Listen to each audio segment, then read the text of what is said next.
thanks so much for coming and. Hi, Joe. Larry, thank you for coming and taking photos of me today. It was really a lot of fun.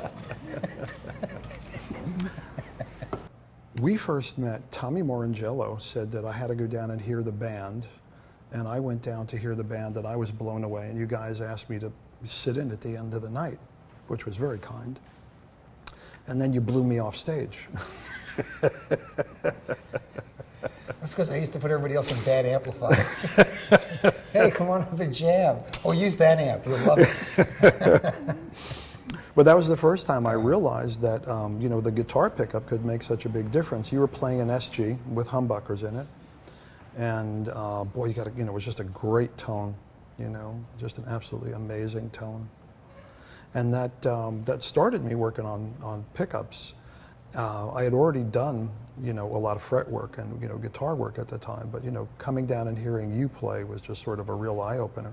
So it started off as I would bring my guitars to you, and then we got into the conversation about the amps and pushing the amps hard at a lower volume. And you came up with the rewinding the pickups. That's how it started. There was no pickup. You were actually taking my pickups and doing something and overwinding or rewinding them or something. Nuking them. Nuking them and sticking them back in my guitar. And you go, how's that? I go, we're close. Okay, give me the pickup back. And we did it a few times, and then we hit on things. I mean, and then you'd come down to see the bands, because we used to, you know, the Staten Island jam band thing. That was in a time when, boy, you probably didn't have to leave Staten Island for 6 months because there were so many jobs. Yeah.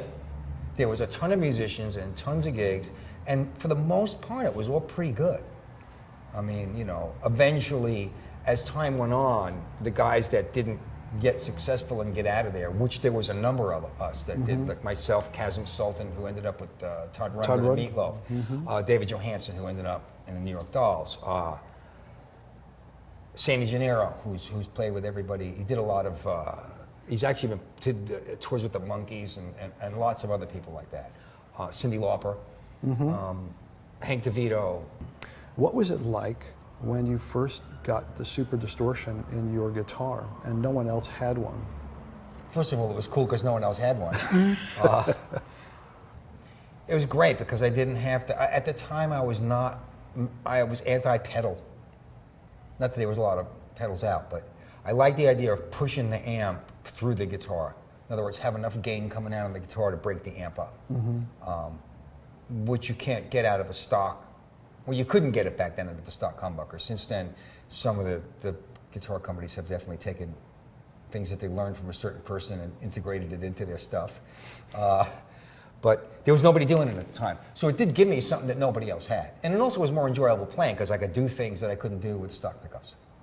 Once the companies, especially those companies, got big, they hit on things like Les Pauls and SGs and Stratocasters and Telecasters, and they did quite well with them.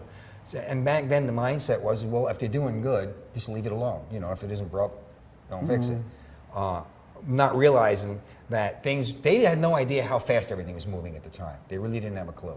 I mean, it went from no Beatles one day to Jimi Hendrix only, think about it, 3 years later. Meet the Beatles and Are You Experienced really don't sound very much alike. That's a huge jump in 3 years.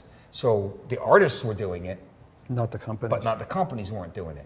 You know, Jimi Hendrix somehow was finding things like fuzz faces and certain types of wah-wah pedals and other things that he was using and pitch bending devices that we started picking up on. And even at that, the stuff wasn't terribly available.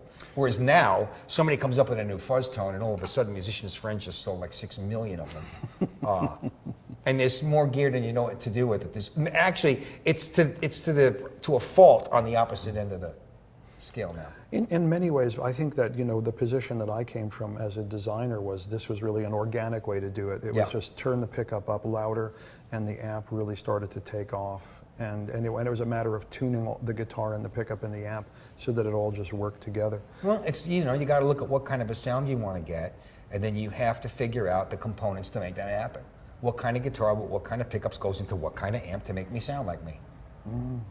Simple as that. I mean, and I find that I've gone back, not that I never got into like 2, 3, 4 gain stage amps. It's just, I don't know what to do with that.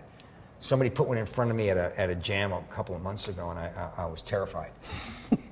It looked like Star Trek or something. I'm going, what do I do with this? The roadies, I'm going, do something. Make it work. Make it do something. It sounds terrible, and I don't know what to do. I mean, I'm back to using AC30s. A marvelous, simple amp. And But it will rip your head off if you know how to use one the right way.